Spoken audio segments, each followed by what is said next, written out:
Olá pessoal, tudo bem? Sejam todos muito bem-vindos ao DireCast, um podcast para tirar suas ideias do papel e direcionar sua empresa. Hoje a gente está com um convidado muito especial, que é o Marcelo Magalhães, sócio da Clínica Sorrisos, aqui de Joinville, Santa Catarina. A gente vai conversar com ele, conhecer sobre a história do Marcelo e da Clínica Sorrisos, né, como todo e seus sócios, e também conhecer quais os diferenciais, o que eles fazem de diferente, que é uma história bem legal. A gente está com a Sorrisos, a diretriz, né, atua junto com a Sorrisos já faz alguns anos, e a gente quer contar essa história para vocês também.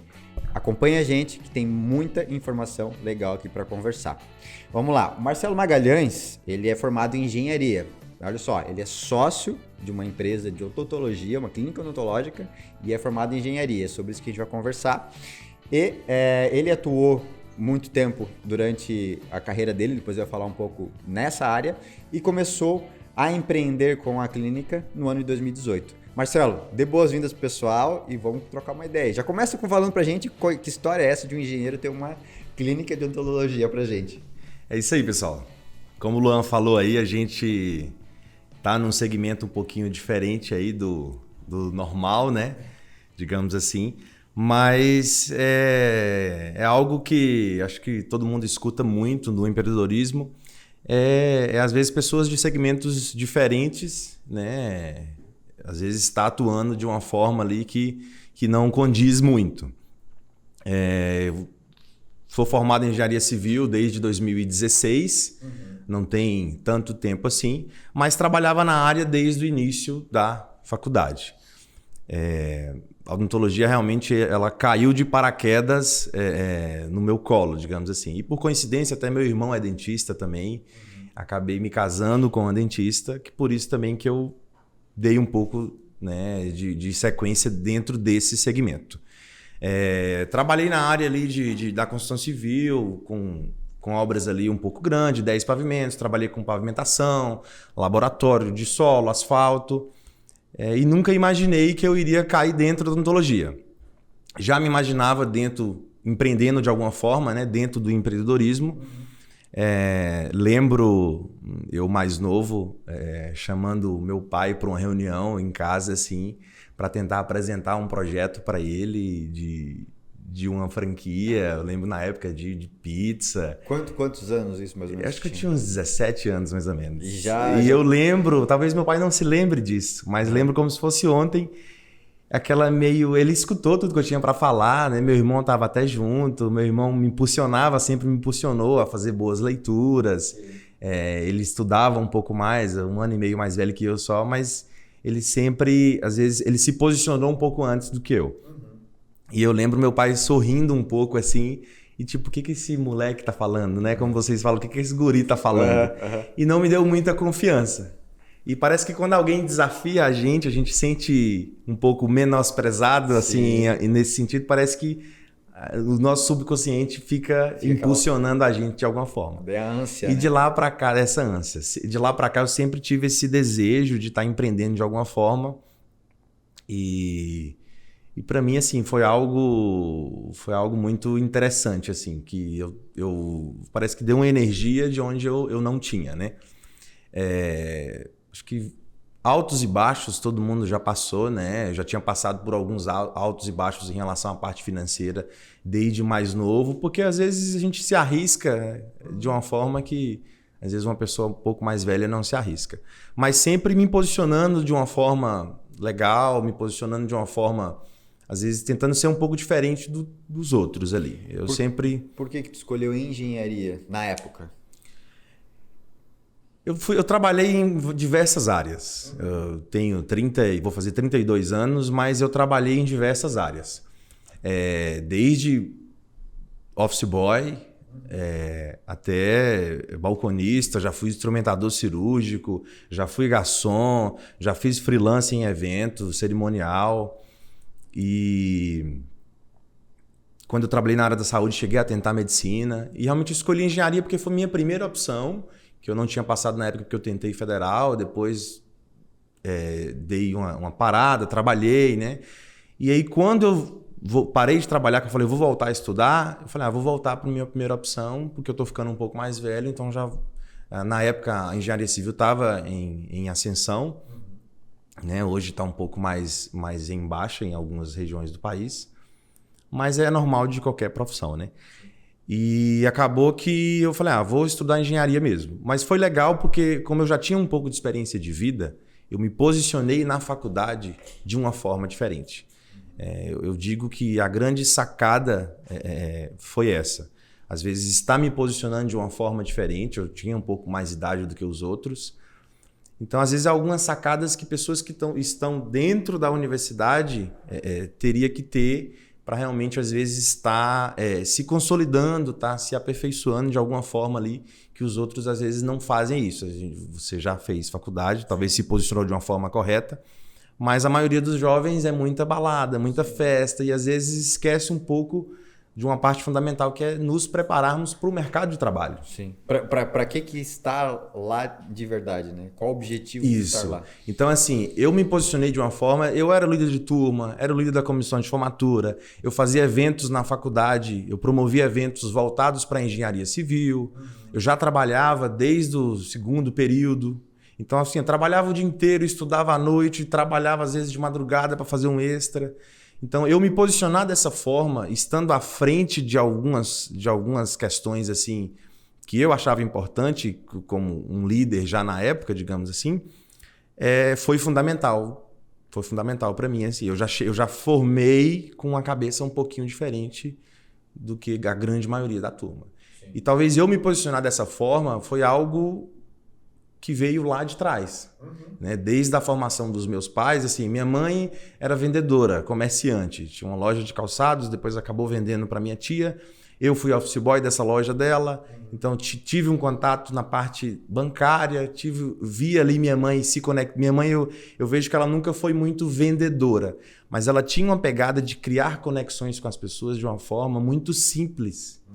E às vezes isso acho que vai ficando no nosso subconsciente. Meu pai caminhoneiro, tinha uma carreta, viajava o Brasil inteiro. Então assim, sempre viajei bastante com ele. Eu acho que a grande sacada que eu quero chegar é porque eu tive uma facilidade muito grande vindo deles de me conectar com as pessoas. Legal. Meu pai falava com um rico, falava com o pobre, ele falava da mesma forma, ele tinha... contato com pessoas de diversas regiões, aqui no sul do país, no norte, no nordeste, centro-oeste. Então, às vezes, a gente aprende a como se posicionar, como falar, a saber, às vezes, mais ouvir do que falar. Tratar tanto a pessoa que tem um poder aquisitivo mais alto quanto aquele que tem um poder aquisitivo mais baixo da mesma forma. E isso a gente aprende a se conectar de uma forma mais fácil com as pessoas. Eu acho que o grande segredo é a conexão. Sim. Eu acho que a base de tudo é essa conexão que a gente consegue criar com as pessoas. A grande dificuldade que eu acho que as pessoas têm é criar as conexões. Sim. Entender pessoas é um desafio, né? É um desafio. Trabalhar com as pessoas, trabalhar com as diferenças é um desafio enorme. O maior desafio de todos eles, né? Então, eu contei um pouco dessa história assim, vindo de berço, por conta disso, né? Eu fiz parte eu sou escoteiro, fui escoteiro, fiz parte da Ordem de Molay. Então foram instituições juvenis, digamos assim, que me ajudou muito no embasamento. E todas elas eu sempre tentei me buscar estando na liderança da equipe, né? Na época do escoteiro era líder de patrulha, na Ordem de Molay era mestre conselheiro. Então, eu mesmo sendo muito tímido, sempre fui muito tímido, não parece, né? Mas eu sempre briguei muito com isso comigo, assim. Então, eu acho que essa briga, no final, valeu muito a pena. Meus pais, mesmo com pouca instrução educacional, digamos assim, eles conseguiram me inserir em alguns esportes, algumas instituições, assim, que eu acho que ajuda muito na formação ali dessa liderança desde pequeno. Talvez você também se posicionou dessa forma na sua infância, porque eu acho que você chega um pouco mais preparado do que a grande maioria. Sim. Então, assim, eu entrei na Sorrisos como sendo a minha primeira empresa de paraquedas, aproveitando uma boa oportunidade, uma ótima oportunidade que apareceu na minha vida. E às vezes o pessoal fala, nossa, mas você não tinha empresa e conseguiu fazer dar certo? Mas talvez foi toda essa bagagem que me ajudou no gerenciamento. A gente aprendeu, aquela frase que o pessoal usa muito, né? Empreendedorismo é você pular de paraquedas, pular do avião e fazer o paraquedas durante a queda. Entendi. É isso aí. Porque, só para a gente pontuar aqui, para quem está assistindo a gente, você como engenheiro, você fazia a implementação das clínicas. Isso. Na verdade, o que aconteceu? Eu finalizei uma obra em Minas, Montes Claros, depois fui desvinculado da construtora e aí falei, não vou ficar aqui, né? Fui para São Paulo. Eu tinha um primo engenheiro civil lá, já tinha ali um know-how muito bom e a gente tentou ali, ele tentou fazer um network para mim, estava tentando de alguma forma entrar no mercado ali, o mercado de São Paulo um pouco bem mais competitivo. Mas aí tive uma indicação de um colega meu de faculdade e falou, a Sorrisos ela está com uma expansão grande no Brasil, e eles estão precisando de alguém para fazer uma clínica lá no Rio de Janeiro. Para implantar uma clínica lá no Rio de Janeiro, em Cabo Frio. Na região dos lagos ali. E eu estava em São Paulo. Aí a Cleide me ligou, falou, Marcelo, tudo bem? Foi uma indicação ali do Farley, enfim. Só que eu preciso de você lá amanhã. Eu falei, amanhã eu tô lá. Eu sou muito assim, de tipo... Vamos. Tem que ter atitude. Eu acho que para as coisas acontecerem, realmente é aproveitar as oportunidades. Talvez se eu tivesse me posicionado de uma outra forma, eu não tinha... não, tem gente que fala, não, eu preciso ver com o meu esposo, preciso ver com a minha família. Preciso pensar. Falei, amanhã eu tô lá. Já liguei para um hotel, fiz uma reserva, já fui de ônibus, porque não dava tempo o avião, já... Fui na rodoviária, comprei a passagem. Não, eu comprei no site, depois já peguei o voo. No outro dia de manhã peguei o ônibus, no outro dia de manhã eu estava lá. E cheguei lá, a gente na época fazia uma entrega da clínica, a gente falava chave na mão, né? A Dental Creme estava financiando as clínicas para os franqueados e a gente fazia a implantação da clínica. Eu fazia desde a parte, eles precisavam de um engenheiro ou arquiteto, porque eu fazia desde a parte de toda a reforma ali, mas eu também entregava até com os computadores funcionando. Então era uma implantação 100%. Eu entregava realmente chave na mão, né? O franqueado que adquiria a franquia, ele recebia a clínica pronto dentro da clínica só para trabalhar. Só para trabalhar. Tá. Então eu tinha que ter um conhecimento um pouco técnico ali, inclusive a clínica de Cabo Frio foi uma implantação um pouco difícil. Mas eu tive uma dedicação muito grande, né? Eu sabia que... Até comentei com o Farley que me indicou. Eu falei, Farley, eu vou ter uma clínica dessa ainda. Falei com ele dessa forma. E ali naquele processo tu foi, né? E naquele processo eu fui gostando, eu fui me dedicando. Eu sempre digo que a gente tem que fazer para os outros como se a gente estivesse fazendo para a gente. Então eu acho que o segredo um pouco foi esse. Algumas unidades no Brasil não estavam dando muito certo por conta de falhas na implantação e todas as unidades que eu fiz acabaram dando certo. Depois conheci a minha esposa em Cabo Frio. Pois é. Eu vinha de um relacionamento antigo e longo já, acabei terminando, encontrei a Carita lá, que hoje é a minha atual sócia, né? Eu e ela. E depois de Cabo Frio eu fiz Caxias do Sul, no Rio Grande do Sul. Foi uma clínica que deu muito certo também. E aí, logo após Caxias do Sul, eu fui homologado, eu era terceirizado, né? Aí, depois que eu fiz Caxias, eu consegui ser homologado pela franquia para eu mesmo fazer as clínicas, não ser um terceirizado, ia ser a minha empresa. E a minha primeira clínica, assim, ia ser a de Joinville. Porque quando eu iniciei o contato com a franqueada, ela tinha uma necessidade muito grande de ter um sócio. Ela tinha um valor, né, para investir, mas ela também não tinha experiência. Ela era nutricionista e acabou me chamando para ser sócio dela. Acabei topando o desafio, né? Eu falei, minha capacidade financeira não é tão grande, mas eu entro na parte da reforma e aí a gente vai... Eu tinha feito um acordo ali com ela. E acabou, até então estava dando certo. Estava terminando de implantar a clínica, faltando um mês para poder entregar a clínica de fato. Eu vi que não ia dar muito certo, ela tinha alguns problemas assim pessoais e não era muito equilibrada emocionalmente, digamos assim. E eu acabei desvinculando com ela. Falei, vou entregar a sua clínica, mas eu não estou mais junto do projeto contigo. Aí acabei indo para Curitiba, uma outra oportunidade de estar gerenciando 2 clínicas lá juntamente com a minha esposa, com a Karen. Então eu ia fazer a parte da gestão administrativa e ela da parte odontológica. Isso como um funcionário? Funcionário da Sorrisos. Da Sorrisos. Isso. Aí a clínica aqui foi inaugurada, com um mês de funcionamento, eu recebi uma ligação da franquia falando que a Érica teve um problema de saúde e o esposo dela queria contato comigo, que estava ofertando a clínica. E aí era aonde? Que aqui em Joinville. Que é de Joinville. É isso. Tá. Ela teve um problema e ia sair da Sorrisos, né? Ela não ia ser mais franqueada. Eu fiz uma oferta, comprei a clínica, agora aí foi juntamente com a minha esposa, isso em 2018, né? Em abril. E de lá para cá ficou sendo só eu e a minha esposa e foi desafio atrás de desafio, né? Tanto eu quanto a Carita, a gente não tinha experiência em gestão. E como é que vocês se dividiram isso? A gente dividiu desde o início, ela faria a parte da gestão odontológica e eu a parte da gestão administrativa. A minha experiência até então era com gestão de obra, né? Gestão de processos, gerenciamento de equipe, né? Já, as obras que eu acompanhei, assim, teve obra de quase 100 funcionários.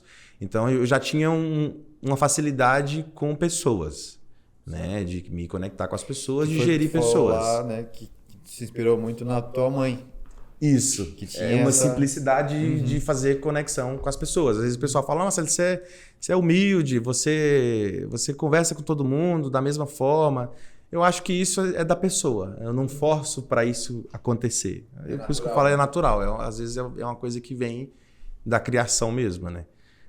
Então, e aí foi isso. A gente iniciou a clínica aí, quando eu assumi, estava com faturamento de R$19 mil. E a gente já chegou próximo aí a faturamento aí de R$500 mil mês. Então a gente veio numa evolução aí muito grande. A gente foi aperfeiçoando, a gente foi evoluindo a clínica, foi ampliando. A gente tem hoje centro radiológico próprio, a gente tem 7 consultórios, tem espaço para poder estar expandindo para mais. E os desafios sempre são muitos, né? Veio a pandemia, a gente ficou um tempo fechado. Que de fato de portas abertas, precisou fechar as portas. Precisou fechar as portas. Total no faturamento da empresa. Um impacto total no faturamento.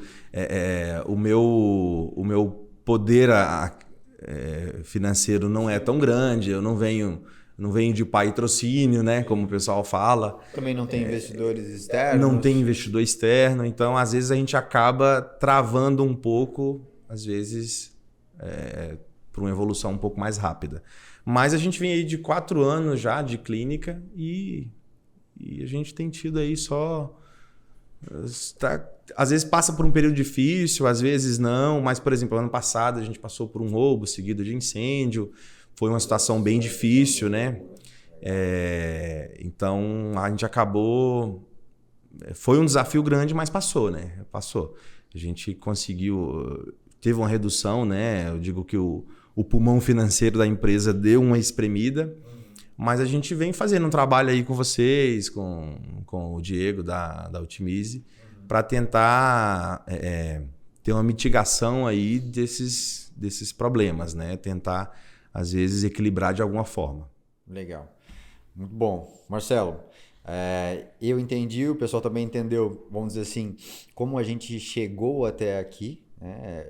Toda a tua história de empreendedorismo junto com a Carita, onde vocês se conheceram, como que vocês decidiram, né, em algum momento virar sócios e terem empresa, apareceu a oportunidade e uma palavra que eu resumiria essa primeira etapa aqui do nosso podcast, oportunidade, aproveitar as oportunidades. Eu aproveitei a oportunidade. Às vezes muitos podem falar que foi, às vezes, sorte, né, porque, por exemplo, eu adquiri uma empresa... né, digamos, milionária, sim, com um valor que eu não tinha todo, né? Sim. Então eu aproveitei uma oportunidade. Às vezes muitos, se eu for abrir números, vão falar assim, é louco. Loucura. Mas eu acho que o empreendedorismo é esse. Tem que ter o risco. Tem que ter o risco. Se eu não fosse louco, eu não tinha assumido. Nenhum. Eu não converso com um empreendedor que não fez. Eu não conheço uma pessoa que assumiria o que eu assumi. né? Eu não conheço. Eu não assumiria. Luan, não assumiria. Eu não conheço. Realmente foi uma loucura.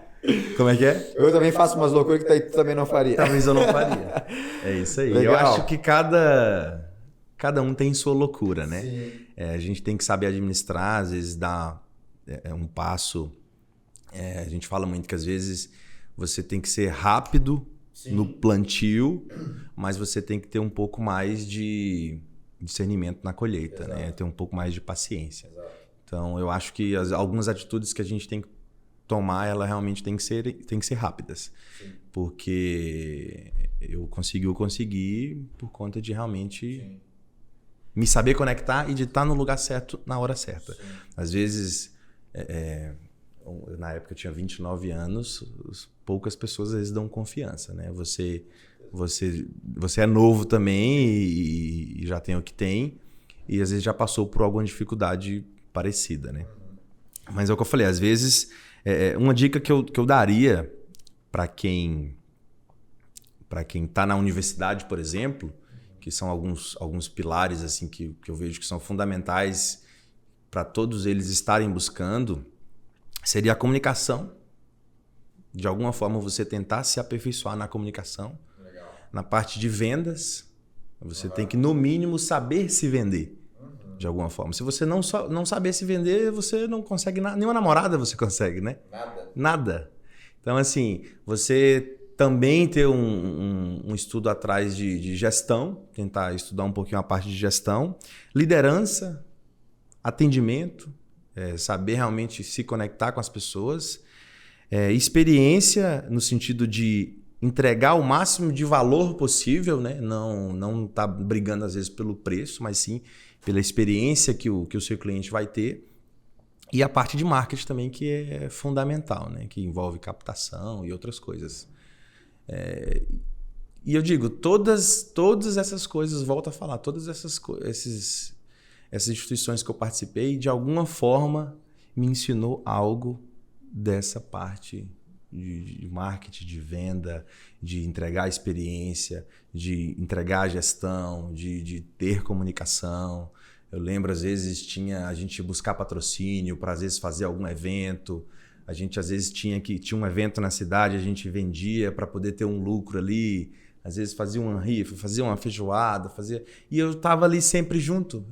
Envolvia com o pessoal do marketing para criar arte. O que a gente vai fazer para conseguir captar mais clientes. Isso com 13, 14, 15 anos. Sim. Então, você sempre... A gente pensa... Isso tudo...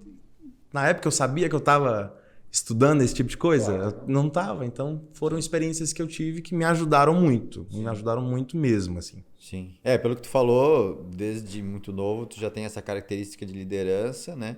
E empreendedorismo, isso já veio no sangue, mesmo sem tu perceber na época, sem saber o porquê, os reais motivos, né? Tu tinha alguns espelhos dentro de casa que também te motivaram muito, até de comprovar que tu era capaz, muitas vezes. Às vezes vem no subconsciente essa questão de comprovar, né? Uma vez eu fiz um evento, eu era mestre conselheiro na época, e eu fiz um evento para 400 pessoas. Não que eu fiz o evento, né? Toda a equipe fez o evento, mas eu estava à frente ali, às vezes apresentando todo mundo. E eu lembro quando eu cheguei em casa, eu não lembro a forma que meu pai falou, mas ele soou de uma forma assim, tipo, você não falou muito bem, né?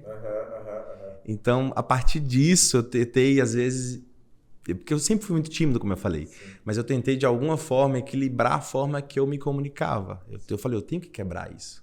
Eu falei, meu próprio pai comentou que eu não me saí muito bem no evento. Mas foram algumas situações que me ajudou a quebrar, talvez, todo esse gelo de me comunicar de uma forma melhor. Né? Às vezes, de ter as ideias mais claras. Enfim, às vezes a gente é um pouco acelerado demais. Às vezes isso traz um pouco Sim. Você tem que parar um pouquinho e respirar para poder se comunicar um pouquinho melhor. Legal. Cara, eu já vou pegar o gancho aqui, porque tu falou aqui 1, 2, 3, 4, 5, 6, 7 coisas para mim que eu anotei e eu quero abrir um pouquinho aqui para passar de lição e para que o pessoal de casa possa se inspirar e até seguir um caminho parecido. Uma delas é a comunicação, que é o que a gente está falando, né? Como comunicar. Todas essas palavras que você me falou aqui, eu estando um pouco próximo de vocês, né? A gente atendendo vocês, sendo paciente de vocês, estando dentro da clínica também, do outro lado, né? Não como fornecedor, mas como cliente também, eu enxergo. E eu queria que falasse um pouquinho o que você considera como diferencial nesse ponto. Por exemplo, como que a tua empresa comunica? O que tem de diferencial na comunicação para as outras clínicas? Porque vamos clínica ou consultório odontológico. Vamos pegar o padrão aqui. Padrão normalmente o dentista, ele faz a faculdade, ele sai da faculdade, ele monta um consultório odontológico e em algum momento ele começa a ter um volume muito grande de clientes e ele toma a decisão. Ou ele é o especialista, né? Ele vai ser o doutor que vai atender e aumenta o ticket médio dele e aí se põe como um ticket alto, um profissional de referência e atende menos pessoas, tudo certo. Ou ele começa a pensar em sair da operação aos poucos e transformar aquele negócio numa operação maior, né? Com outros dentistas, com gestão. E aí ele não tem mais que, entre aspas, só se preocupar com o técnico, com o operacional, mas também muito mais com gestão. Não que um consultório não dê gestão, longe disso, mas se a gente pensar em um consultório, uma clínica, são outras realidades. Então, o caminho trivial é esse. O Marcelo, a clínica Sorriso especialmente, de Joinville, ela trilhou um caminho ao contrário, diferente. E que serve para a gente abrir a cabeça e pensar, poxa, se eu sou contador, não necessariamente eu preciso ser contador para o resto da vida. Se eu sou arquiteto, não preciso exercer arquitetura para o resto da vida. Ou ser arquiteto, né? O engenheiro, ele não precisa ser engenheiro para o resto da vida. O que eu quero dizer com isso? Todas as experiências que tu teve na tua vida, junto com a Carita, vocês trouxeram diferenciais para a clínica. Hoje, a tua empresa, o que ela tem de diferente na comunicação do restante das empresas que você conhece do segmento? Perfeito. Eu digo que a odontologia ela pode ser entregue de várias formas, né? Creio que assim como, às vezes, contabilidade. Existem vários modelos de negócio que podem dar certo, que as pessoas podem ter sucesso. Vamos supor, formei odontologia. Eu posso dar certo lecionando em uma universidade, ter um consultório entregando um pouco mais de valor trabalhando sozinho. Aí vem clínicas focadas em ortodontia, focadas em implante. Então, assim, são vários segmentos que a gente pode fazer com que dê certo. Né? Mas realmente cada um desse segmento tem que ter o seu diferencial. Né? Às vezes, sanar uma dor específica de um cliente específico. Nossa maior dificuldade é você conseguir entregar qualidade com volume. Geralmente são duas coisas que é difícil você conseguir unir. Equilibrar, né? Se equilibrar. Então, assim, hoje a gente entrega o que tem de melhor em relação à qualidade de insumos e tenta entregar num volume e um atendimento diferenciado. Quando a gente iniciou o negócio, a Carita, ela trabalhava na parte da avaliação, da venda. Às vezes vocês falam orçamentista. E também começou a sair, trabalhar na cadeira odontológica. Hoje ela só faz a parte da gestão odontológica, que é gerenciar os outros 10, 11 dentistas ali. Depende muito do fluxo ali do semestre. Às vezes as contratações oscilam um pouco. De 10 a 2, a gente já teve 13 dentistas. Cada um na sua especialidade. Esse acaba sendo um diferencial nosso. A gente só trabalha com especialista.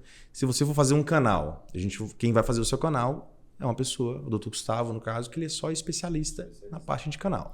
Que não é o volume sem a qualidade. Que não é o volume sem a qualidade. Então, eu consigo entregar volume com qualidade trabalhando somente com especialistas.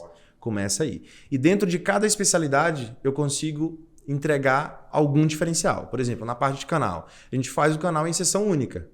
Geralmente, o pessoal estava acostumado, você ia várias vezes para poder estar fazendo um canal do mesmo dente ali. A parte de implante, eu também trabalho com um profissional que é só especialista em implante. É um diferencial, eu trabalho com o melhor implante que tem no mercado. O Neodent M Aqua. E aí tem um nível de asepsia, de qualidade também de outros materiais, osso, qualidade do dente, a gente só trabalha com dente importado e por aí vai. Em cada especialidade a gente tem um diferencial. O que eu vejo como maior diferencial é tentar entregar o máximo de experiência possível para aquele convidado. A gente nem fala paciente, a gente fala convidado. Olha só a diferença. Então, assim, tem alguns processos que, querendo ou não, a franquia agregou bastante coisa nisso, né? Em tá inserindo processos, a gente chama muito de POPs, né? Procedimentos operacionais padrão. Eu acho que se a gente conseguir inserir processos e realmente fazer com que eles funcionem, a Carta é muito boa nisso, né? De cobrar, né? Por exemplo, o paciente entrou, você já teve essa experiência, a gente coloca um propé, que é como se fosse uma touquinha no pé. Exato. Então, assim, para a gente conseguir manter, às vezes várias clínicas tentam fazer isso, mas não conseguem manter isso. Não tem uma frequência, né? Uma assiduidade. Então, até hoje tem 4 anos que a gente usa propé em todos os pacientes que entram, em todos os colaboradores. Cada paciente é identificado com o seu nome. Então, a gente chama... Eu vejo um paciente na escada, a primeira coisa que eu faço é olhar o nome dele. Boa tarde, seu João, tudo bem? Então, eu sempre chamo ele pelo nome. Isso traz uma experiência melhor. Ele não vai lembrar que ele está identificado ali. O rapaz sabe meu nome. Então, assim, fez uma extração, a gente entrega uma bolsinha de gelo, a gente entrega uma aguinha, uma água de coco, entrega um sorvetinho. Então, a gente tenta fazer com que... Porque, querendo ou não, quem que gosta de um dentista? É aí que tá um pouco. Então, a gente tenta fazer com que aquela experiência seja a melhor possível. Sim. Né? A gente trabalha com anestesia sem dor.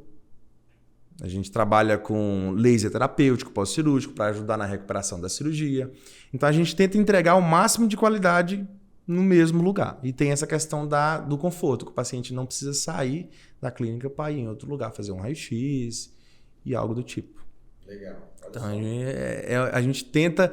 não tem nada inovador. Não tem nada inovador. Eu não reinventei a roda.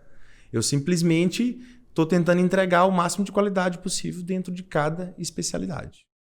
Ótimo. Equilibrar volume, qualidade com preço. Com preço. Eu fiquei muito no planejamento. A gente chama de planejamento, que é onde a gente viabiliza o tratamento para o paciente. Né? O paciente ele passa na avaliação e depois o dentista não passa os valores para ele. Ele passa numa salinha que a gente chama de planejamento para poder estar viabilizando o tratamento para ele. Eu já fiquei ali naquele setor no início. E uma coisa que eu sempre falava para o paciente, eu conheço a minha concorrência, né? E eu sempre falava, da mesma qualidade que eu estou entregando, você não vai encontrar desse preço. E eu tinha total convicção disso. Porque geralmente, vai encontrar mais barato? Vai. Mas não do mesmo preço. E eu sei que às vezes outras clínicas que trabalham com a mesma qualidade entregam um valor ainda bem mais alto. Bem superior. Né? Bem superior. Eu sempre tenho essa... Às vezes o paciente vem com um orçamento de outro lugar, mas eu não sei que material o cara trabalha, como é que eu vou cobrir um orçamento assim na cara? Eu preciso que especifique. Então, a gente tem esse desafio aí de sempre estar equilibrando a qualidade com o volume. E que é a questão que você falou, né? Ninguém gosta de ir no dentista. Né? Ninguém gosta de dentista. E se você for num consultório pequeno, que às vezes entrega a mesma qualidade... Ele não consegue cobrar o mesmo valor que eu. Não. E ele não está errado. Ele tem outros custos, ele compra os materiais com outros valores porque não compra no volume e por aí vai. Né? Então a gente acaba até um pouco desleal com os pequenos, porque a gente consegue entregar a mesma qualidade com um preço melhor. Né? Isso, se o convidado, se o paciente ter essa visão, sim, não tem por que ele às vezes buscar um outro local. E aí, uma frase que eu lembro muito de você ter falado na época, eu fiquei pensativo. Assim que deu a pandemia, tu falou para mim, eu vou aumentar a verba de marketing. Mas eu vou aumentar, mas não foi um aumento de 5%, foi uma porrada.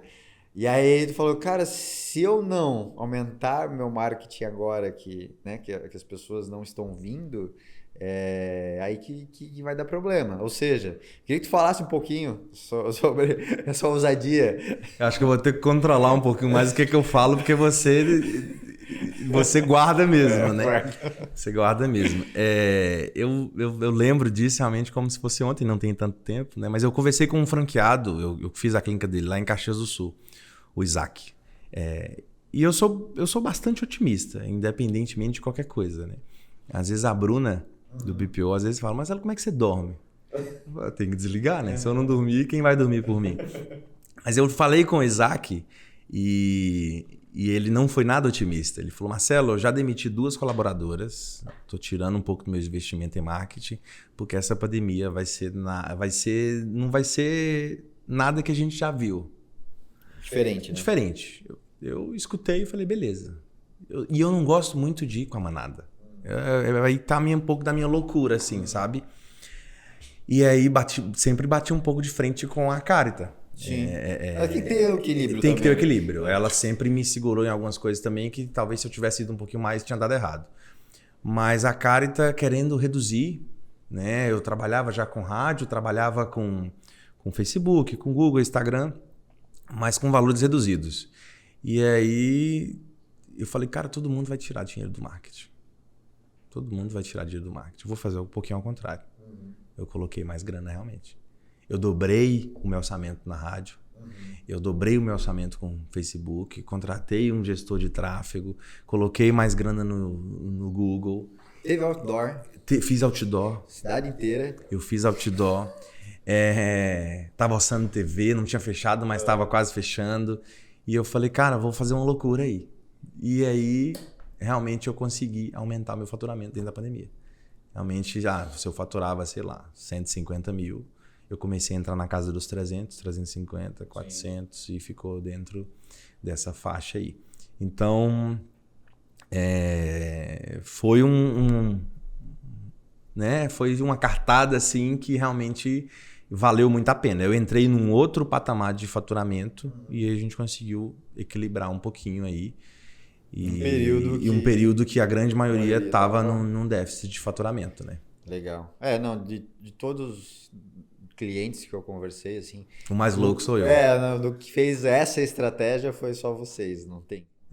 Porque eu penso assim, quando o orçamento aperta, qual é o primeiro lugar que as empresas costumam tirar? Importa de marketing e vendas, né? É o marketing. Que é errado, né? Que precisa trazer o faturamento. O que traz faturamento? De lá, né? É de lá. Então, traz os leads vêm de onde, né? Sim. Os clientes vêm de onde? Através do marketing. Mas tem que ter a coragem, né? Tem que ter a coragem. E realmente tem que ter estratégia, claro, não pode sair atirando, né? Passa por períodos. A gente tem sentido mais a pandemia agora do que, de fato, dentro do primeiro ano de pandemia ali. Acho que às vezes tá rebatendo agora, né? Digamos assim, um pouco. Mas também a gente não fica parado, a gente já está tentando se mexer de alguma forma. Sim, muito porque o mercado, agora que as coisas estão retomando, ele se pulverizou, né? Então, não tem relação com o que a gente está falando da clínica odontológica, mas, por exemplo, ontem estava conversando com uma cliente nova de arquitetura e ela falou, agora estou tendo mais dificuldade em fechar os novos orçamentos porque o pessoal está viajando muito. Então, a verba que tinha, de repente, para reformar a casa... A pessoa vai fazer uma viagem para o exterior porque estava 2 anos sem viajar, sabe? Então, e aí a gente teve uma queda no dólar, teve uma queda no euro, e às vezes o pessoal aproveita, né? Então, aí, mesma coisa, a gente lembra que você também me falou, tu vai dizer, pô, mas tu lembra? Lembro.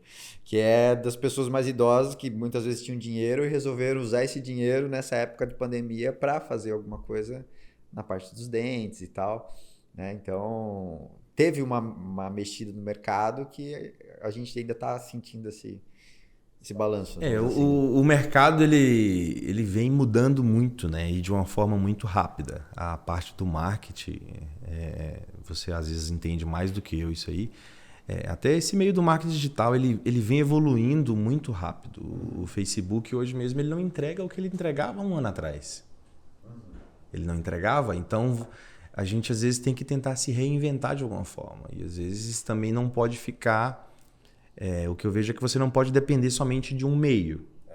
Você tem que ter outras ramificações ali para poder, às vezes, estar te alimentando de alguma forma. Eu não posso depender somente de indicação de paciente, não posso depender só de Facebook, só de rádio. Então, a gente tem que ir medindo um pouco. Um grande segredo também é você ter tudo isso mensurado, né? Quantos pacientes que vêm de tal lugar? Eu invisto quanto? Eu invisto X. Tá valendo a pena? Não tá? Então, eu tenho que ter tudo isso de forma que eu consigo fazer uma análise, né? Eu consigo colocar os dados realmente na mesa e tá vendo onde eu preciso colocar dinheiro, onde eu preciso, né, tirar. Organizar isso. A gente acabou investindo em TV, por exemplo, que não teve retorno. Então, é um meio que eu não vou mais... Tem que testar para saber. Tem que testar para saber. Rádio, o pessoal fala muito, rádio é uma comunicação muito antiga. Cara, hoje em dia os meus melhores pacientes vêm da rádio. Mas porque eu já venho nisso há 3 anos. Então, eu tô martelando.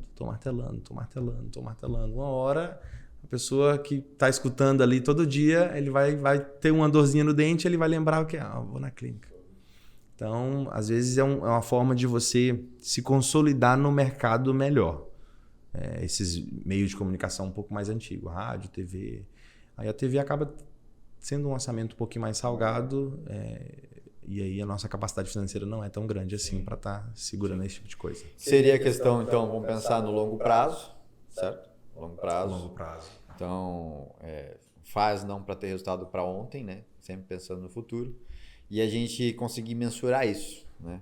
Hoje a clínica de vocês são nossos clientes em 3 serviços, certo? Em 3 serviços. Que é a contabilidade normal, trivial, né? Vamos dizer assim, contabilidade fiscal, contabilidade, balanço DRE, RH, registro de funcionário, demissão, folha de pagamento, normal.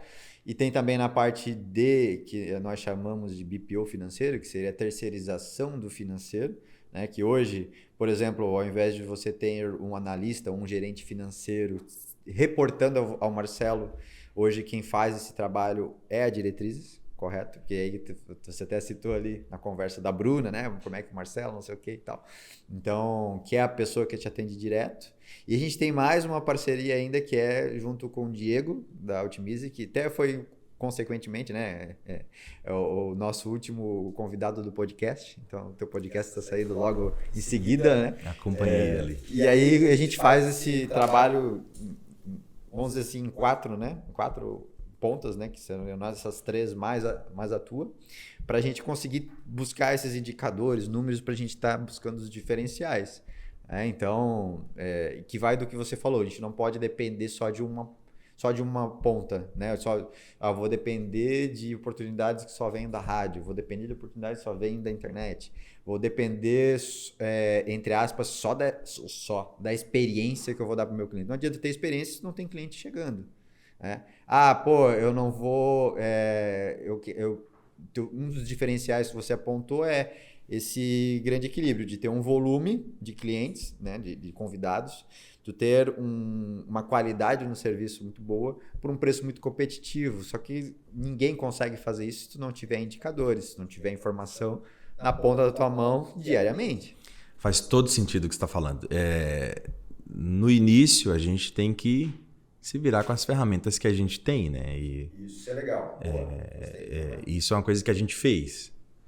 Em alguns momentos, talvez demos um passo um pouquinho maior que a perna, sim. Mas na grande maioria, a gente foi usando as ferramentas que a gente tinha. Mas chega um momento que, se você não profissionalizar o negócio, você não consegue evoluir, você não consegue dar aquele passinho a mais. Então, no começo eu fazia tudo. Eu fazia marketing, tinha contabilidade, fundo de quintal, mas aí eu que fazia tudo. Da parte administrativa, eu que fazia tudo. A Carita ajudava 100% na parte odontológica, né? E eu tive que aprender um pouco de odontologia ainda assim, porque para você gerenciar, você precisa conhecer um pouco. Sim. Mas eu digo que eu fui montando o meu mastermind, né? Que eu acho isso muito importante. Por isso que eu falei de saber se conectar com as pessoas. Eu cheguei onde eu cheguei porque eu me conectei com as pessoas certas. Digamos que eu agradeço a Deus todos os dias por ter me dado, né, a sabedoria e a coragem. A sabedoria de estar me conectando com as pessoas certas. Então, vocês ali foram realmente uma conexão que para mim foi perfeita, foi fundamental. A gente iniciou ali com a parte contábil, né? E a gente foi evoluindo. E a gente foi evoluindo conforme o negócio também foi evoluindo. Então, depois a gente veio com a parte da terceirização do financeiro. E aí agora a gente vem com essa questão da consultoria com o Diego ali da Otimize. E isso tudo seria para a gente conseguir ter um pouco mais de tempo realmente para estar fazendo uma análise melhor de todos os resultados e de todas as tomadas de decisões. Isso aí foi realmente fundamental. É diferente, né? Eu não sou profissional da área. É difícil você contratar uma pessoa especializada, por exemplo, o Diego, trabalhou com grandes empresas, trabalha com grandes empresas, é professor universitário. Quem vai entregar uma qualidade maior num gerenciamento financeiro? Eu ou ele? Então, às vezes, muitas pessoas veem como um gasto, né? Eu vejo, às vezes, como um investimento. Será que minha empresa, numa contratação dessa, ela não vai faturar mais? Né? Eu digo que se eu soubesse, eu tinha contratado antes. Né? Bom seria se você tivesse inserido esse setor da terceirização ali do financeiro BPO antes, logo quando a gente começou. Mas foi um projeto que você também inseriu dentro da contabilidade veio crescendo junto, e foi crescendo junto. Então, foi legal. Eu recebi um elogio uma vez de uma menina que eu atendi na clínica, que ela estava vendendo propaganda de revista. Ela parabenizou que eu atendi muito bem ela, que eu conversei bastante com ela. E geralmente ela não tinha isso nas empresas. Mas é porque eu gosto muito de ouvir todo mundo, de tentar realmente... Sempre as pessoas têm alguma coisa de legal, né? E vocês ali foi uma indicação. Foi indicação de um paciente ali que era cliente de vocês. E aí eu falei, não, vamos marcar uma reunião. Não estava satisfeito. Sim. Eu já cheguei para você com uma dor. Já. Foi mais fácil você vender para mim. Foi mais fácil. Essa questão de chegar com a dor é bem interessante. Porque às vezes eu dou um exemplo rápido e simples, às vezes de padaria. Você chega ali querendo comprar um pãozinho, você já está com o desejo do pãozinho. Sim. E às vezes você sai da padaria ali e só compra aquele pãozinho. Mas será que se a atendente não tivesse te vendido um bolo? Ô Luan, acabou de sair um bolo ali fresquinho, quentinho. Talvez teria despertado seu desejo e você teria comprado o bolo também. Sim. É mais fácil você vender para quem está com o desejo do que realmente você despertar o desejo na pessoa. Com certeza. E para realmente... eu mudo de assunto muito rápido, né? Capaz. Mas uma coisa vai linkando a outra ali. Com certeza. E às vezes na parte... Só concluindo a questão da venda... às vezes eu vejo muito isso em você. Quando a gente senta, às vezes... Toda vez que você sentou comigo para vender algum serviço, você pensa que eu não presto atenção, mas eu também presto atenção. Você sempre me ouviu mais do que você falou. Sim. O segredo é muito esse aí, né? É meio clichê, mas é por isso que a gente tem 2 ouvidos e uma boca, né? Todo dia a gente escuta isso, mas para venda é uma dica muito boa. Ou para a gente lá, o paciente chega com uma dor. Sim. Não é à toa que eu tenho um dentista treinado. É difícil você ter um dentista vendedor. Exato. E eu tenho um dentista vendedor. Exato. Ele é treinado para poder fechar o tratamento do paciente. Qual é a grande sacada que ele me fala? Eu escuto o paciente. Uma dor ele sempre vai ter. Claro. Se ele está ali sentado contigo, se eu aceitei tomar um cafezinho e você precisa, alguma dor eu vou ter. Sim. E alguma coisa você vai me vender. Tem que ter cuidado com o Luan. Mas o mais interessante é que, assim como a gente, você sempre tenta entregar uma qualidade ali, sempre unida com preço, né? E é entregar valor, não preço. Né? A verdade é essa. Marcelo, entrando aqui na reta final do nosso podcast, o que você deixaria de dica ou de recado final para quem está assistindo a gente no YouTube, para quem está ouvindo a gente no Spotify, né, ou qualquer outra plataforma? O que você deixaria de mensagem final, assim? Gostaria de falar para quem, seja para quem vai começar a empreender ou quem já está empreendendo e por algum motivo tá travado, assim, não sabe para onde ir, não sabe o que faz mais. As dicas são muitas, né? Eu até tinha separado algumas dicas de empreendedorismo para a gente estar comentando aqui, mas às vezes na conversa a gente acaba não conseguindo acompanhar esse raciocínio. Mas eu vejo hoje em dia tanta informação que a gente tem, tanto livro que a gente compra e não lê, né? A gente tem que saber muito filtrar isso. E mais do que você está lendo, você está estudando, comece a agir, de fato. Foi assim que eu comecei. Comece a agir. Comece a agir. Não deixe de aperfeiçoar, não deixe de estudar, mas não espera você estar preparado para você começar. E uma outra sacada que eu falo muito é que seja missionário e não mercenário. Né? Às vezes o pessoal fala, pô, mas você gosta de odontologia? Eu aprendi a gostar. Né? Ninguém conhece uma coisa já amando, ou conhece uma pessoa já amando. Você aprende a amar aquilo que você faz. Então, não colocar o dinheiro em primeiro lugar. Eu sempre falo isso. Então, seja um missionário, tenha amor àquele projeto, amor àquele... tenha um propósito unido àquilo ali. Não seja mercenário em colocar o dinheiro em primeiro lugar. O dinheiro ele vai ser uma consequência. Essa frase eu usei desde minha primeira reunião com a minha equipe. Então, eu não coloco o dinheiro em primeiro lugar.